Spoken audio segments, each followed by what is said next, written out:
Also, hello. You're all very beautiful and majestic. I love you, and I want to apologize for the fact that I've already read this. So if you've already been here, maybe like last year, you already heard it. However, bonus, there's a thing at the end that you did not hear me read. So maybe don't be too upset about it. Okay, so this piece is called, It's More Fun When We're Co-Conspirators.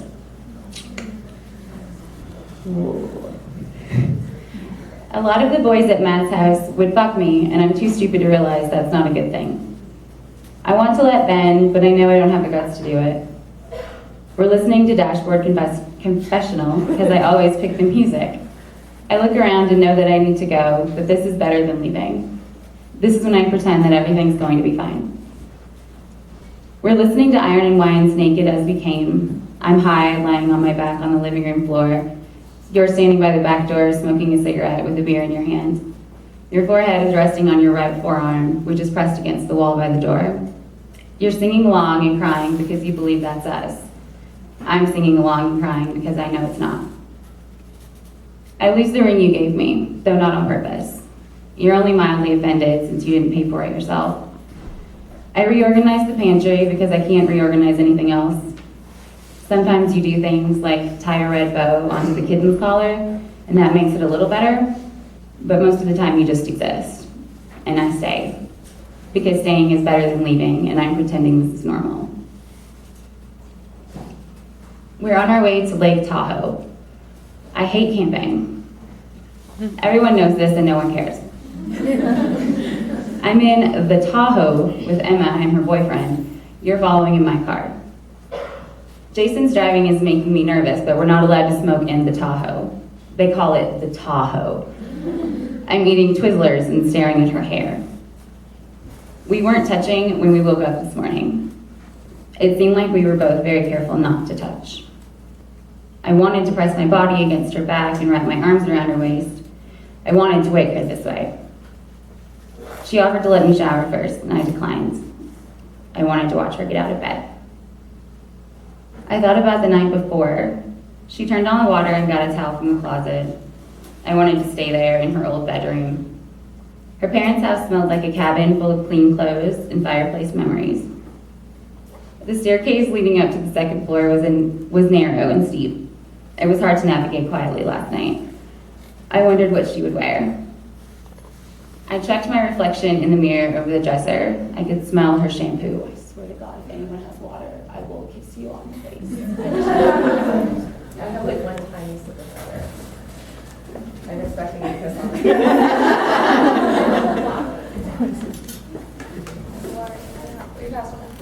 We're good.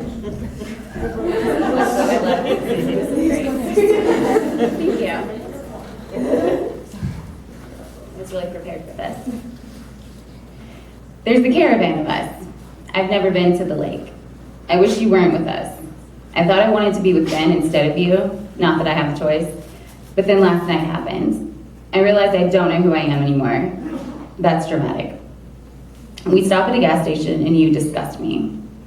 Every boy there is acting like a brain-dead monkey. Emma looks at me and knows I'm miserable. We buy more Twizzlers and smoke behind the building. You hate me now. We're doing this for them. We'll pretend everything's fine, that this is just a bump in the road. I'll tell you that Jason's driving is making me nervous. You ask if I want to ride with you the rest of the way. You smell like an ashtray. I'd rather walk. We're back on the road. Emma and Jason fight because she knows about my irrational fear of mountain highways and she's trying to help. He hates me. It's mutual. I smoke a cigarette in the Tahoe. We're at the campsite. No one is happy. Emma holds my wrist between her middle and index fingers and pulls it down to her hip. Do you want to leave? Yes. Are you hungry? We could eat. I'd love to eat. We'll take the Tahoe. We're going to drink beer while the sun's still out. It's her idea of rebelling. I'll do whatever she says. You've never had gazpacho? You'll love it. I'm embarrassed. We order the beers triumphantly. She complains about Jason, I complain about you. There are giant salmon-colored flowers painted on the walls.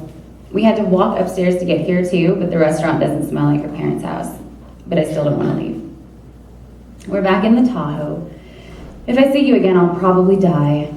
She knows about Ben. We think this is about him. It's not. Emma and I take a walk around the campground to smoke because no one wants to smoke in front of other people's parents. Our drinks are in large insulated cups with uncomfortable handles and gas station logos. I feel out of place. Emma says that as long as we don't throw our cigarette butts on the ground, no one will notice we exist. She's talking about things that don't matter, like water skiing and souvenirs. I ask her to tell me about Utah again. She has the same 3 stories and I've memorized them all. We're sitting on a bench that's somehow overlooking water, which makes no sense. I must be turned around. The setting sun is brighter than our sunglasses can shield, and she's telling me the one about her dad and the boat. She's not looking at me, and I'm glad because I feel instantly ugly when we make eye contact. I never want to walk back, but I don't want to stay here. You're sitting at a picnic table, feigning charm and likability.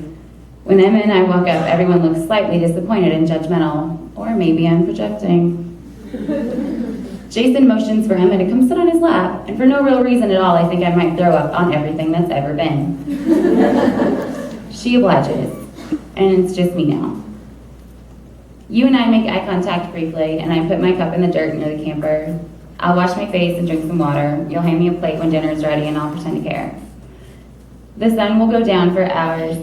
By the time I realize it's not Ben, it's her. Emma and I are sitting in collapsible chairs beside a fire we didn't build. Everyone else is either asleep or just not around. You're passed out in the tent, because of course you are.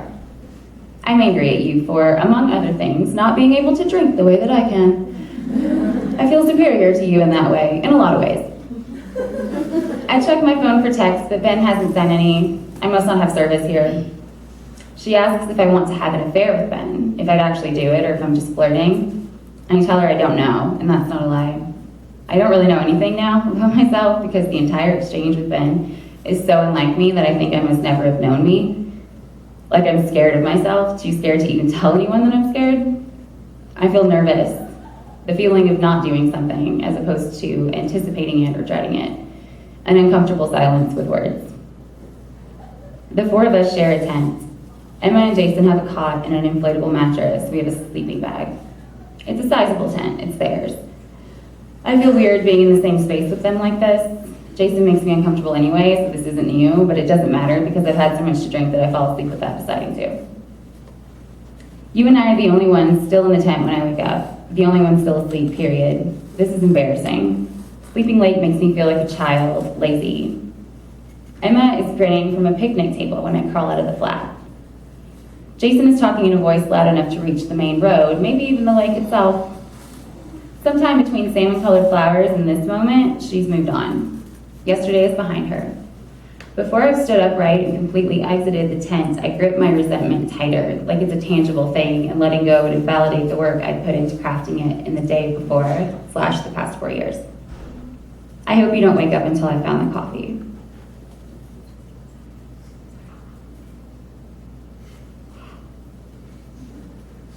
It's dramatic pauses. Her hair is like another person. Today it's 2 braids. I asked if she's showered. Jason's parents won't let us use their shower, no. I think this is ridiculous and selfish and unnecessary, and I suddenly understand so much more about him. I'm annoyed with her. It's more fun when we're co-conspirators, when no one else can get into the club because it's a closed-door policy. We have a closed-door policy with everyone all the time. It's one of my favorite things about us. But then she climbs down and sits beside him again, and I cross my arms over my chest and get back to practicing my dramatic breathing and short answers. We leave the lake. I'm sitting across from Emma at the poker table in the garage. You're out of town. The CD is skipping, and I need a reason to get up, so I do. I'm finding the one I think she likes, the one without any Grateful Dead, and she's getting another drink. I sit back down and light a cigarette and decide how I'm going to say this. Okay, so sometimes when I masturbate, I think about you. Oh, she says. Just sometimes though, like it just happens. I don't know why. It's not like I plan it. Is this weird? I mean, does this sound crazy? You can tell me if this sounds crazy. No, it's not crazy. Laneia, I love you. You're my L, my Laneia. I would never think you're weird or crazy. You're my best friend. I love you. Okay, God. Okay, really? Whew. I don't want you to feel weird. I just I just thought I should tell you. I don't really know why now. I think about you too sometimes, actually. I think it's normal. I mean, we're best friends, and I love you, you know? Like, it's totally normal.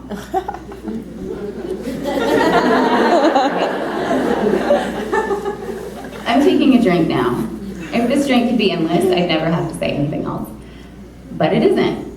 And I do. Oh, okay, great. I start crying. I believe her that it's normal. Like I believed her when she told me that the reason I only ever watched the girls in porns was because I was imagining myself as them, not because I thought they were hot or because I was bisexual or gay. We sit there with the word great hanging between us and take long drinks. I say, it's just like we're best friends. I've never had such a best friend, you know? I just love you, and I don't want to freak you out. You're not freaking me out, I promise. Is this what you wanted to tell me? This is the thing? Everything else will come out of my mouth without the benefit of a rehearsal or a second thought. Sort of, yes. I was just thinking, okay, Jesus. Okay, I've never kissed a girl, and I really feel like I should. Like it's a thing I should do before I die. But I don't want it to be just anyone.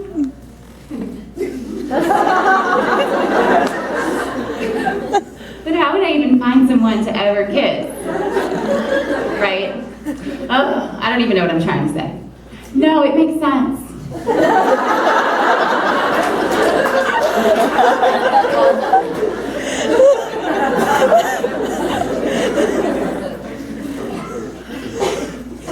I say, like, we're best friends, and I don't even know what you look like topless. Isn't that weird?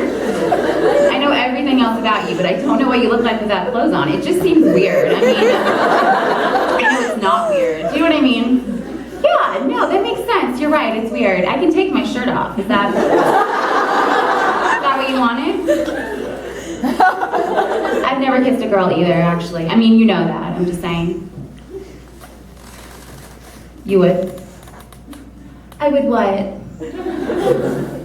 You'd take off your shirt? Yes, of course I would. It's not a big deal. I have basically no boobs at all. I get what you're saying. We know practically everything else about each other, but that one thing. I realize I haven't been breathing, so I breathe.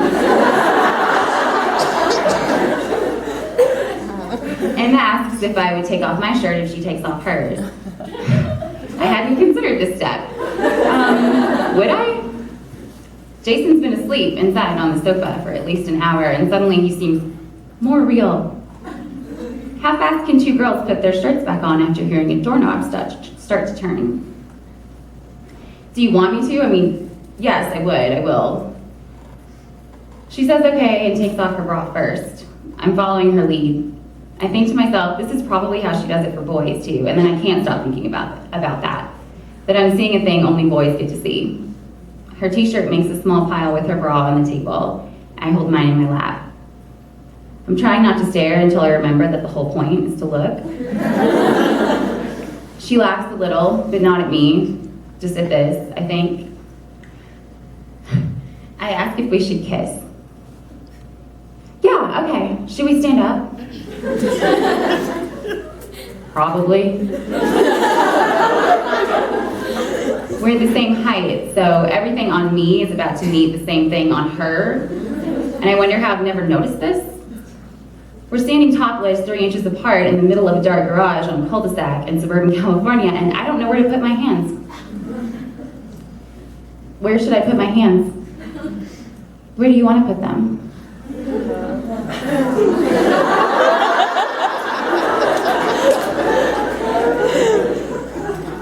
I play back kisses with boys, but from the other side, do boys get to put their hands wherever they want? I remember years of being a thing boys did things to or decided on. I thought I was making decisions then, but the only decision I'd ever made was when it would stop, and even that had failed a few times. No one had ever asked me where they should put their hands. I wonder how people ever know how to do anything. I just sat on her lower back because that is literally all I can remember. The kiss is hesitant for 1 full second before taking on a life of its own. My hands are in new places that I did not decide on, and my final fleeting thought about boys is that they don't feel like this.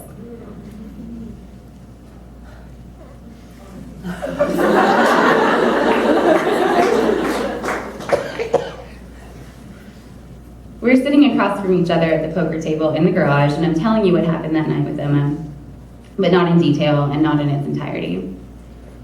I leave out what we weren't wearing and how she pushed me against the wall. You ask if it was different from kissing boys, and I say, yes, it was. I don't say that when I unbuckled her belt and unbuttoned her jeans, that her first words were, I haven't shaved in a few days. And that I'd replied, it's okay, neither have I. And how actually that was the moment when it had been the most unlike kissing a boy. You ask if I'd wanted to have sex with her, and I say, I don't know, which is a lie. I don't say that when I'd asked if she wanted to go upstairs, she nodded against my lips and reached for her shirt, and you were the last thing on my mind. You ask if Jason knows anything, and I make you swear on your life that you'll never say a word, ever, because no, he doesn't. I don't say that it wasn't until after Jason had woken up on the sofa and asked if she was ready for bed, and I'd held Emma's face to mine behind the pantry wall and out of his sight one more time before parting ways in the kitchen and walking upstairs behind them, when I was alone in our bed in the dark and they were asleep in the guest room down the hall, that I'd realized I didn't even know what I would have done with her if we'd made it up the stairs without him. Dun, dun.